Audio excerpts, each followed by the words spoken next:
Viktorija, norėčiau papasakoti tau apie naujai mūsų vystymą projektą Spanguolių takai, kuris yra Riešėje. Čia yra 68 namai, tiek vieno aukšto namai, tiek 2 aukštų namai. O kokia kvadratūra vieno aukšto namo? Kvadratūra svyruoja nuo 102 iki 105 kvadratų. O 2? 2 nuo 115 iki 118. Tai aš taikausi tada į tą 2 aukštį labiau. Okay, einam parodyti. Einam. Tai va. Tiesiai erdvė iš karto. Taip, tiesiai erdvė. Čia yra numatytas vonios kambarys. Didžiulis vonios kambarys, kuriame telpa arba vonia, arba dušas. Bet yra ir antram aukšte. Taip suprantu, dar vienas. Dar vienas mazgas yra ir antram aukšte. Tiesa, kol kas antras aukštas palauks. Tikrai yra ką pamatyti ir pirmame. Numatyta didžiulė virtuvė. Čia galima daryti salą, galima jos nesidaryti. Čia didžiulis valgomasis, praeinamasis. Toks, jeigu atvažiuoja giminės ar svečiai, čia tikrai visi tilps. Daug žmonių gali čia atvykti. Tai tikrai daug. Ir ta minkštoji dalis, vadinkim taip, 3-vietė sofa, 2-vietė sofa ir televizorius. Ta didžioji svetainė yra 46 kvadratai. Tai čia apima visą virtuvę ir sėdimąją dalį. Ir šokius lengvai galima čia suorganizuoti. Šokį, pokiai čia neapsėsite to. Ir pašaukti, kad ar užkaisi puodą.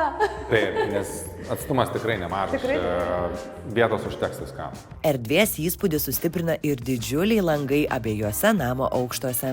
Einam į antrą aukštą, parodysiu visą išplanavimą. 3 kambariai matau jau. Taip, 3 kambariai, tai yra didžiulis vonios kambarys, vienas miegamasis 13 kvadratų, kitas miegamasis 13 kvadratų ir didžiulis tėvų miegamasis, vadinkim taip, 17 kvadratų.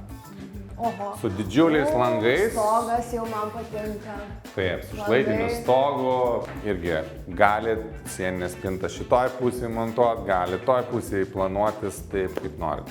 Dar toks kaip ir darbo kambariukas, darbo erdvė galėtų būti čia miegamąja. Tikrai labai patogus išplanavimas, bet kiti svarbus klausimai tai yra techninė dalis, kaip su šildymu. Taip, visam name išvedžiotas gryninis šildymas, tiek pirmam aukšte, tiek antram. Reguliuojamos zonos, galite reguliuotis tiek miegamojo zoną, pasišildyti, pasišaldyti. Numatytas šildymas yra oras vanduo. Kas liečia stogą, stogas, kaip matot, irgi dar kol kas nėra apšildintas, bet prieš parduodant, prieš sandorį mes apšiltinam stogą, sandarumo testus atliekam, paruošiam, kad atitiktų A++ klasės reikalavimą. Kaip gerai, kad patiems tokiais reikalais rūpintis nereikia ir galima susitelkti į namo interjerą arba į terasos įrengimą. Prašau, užeinam į didžiulę terasą. Čia mano mėgstamiausia namo dalis. Aš čia jau grilinčiau. Baseiniukas, gyvenimas gražus, ramus, miškai kvepia ten. Sodina tujom, visiškai izoliuojatės nuo kaimynų ir turit labai privačią teritoriją. Labai ir erdvės labai daug. Visas sklypas čia 5 arai, tai čia užteks ir futbolo aikštyną dar pasidaryti. Labai, labai gerai. Spanguolių takai tikrai puikiai vieta gyventi. Aš lieku čia.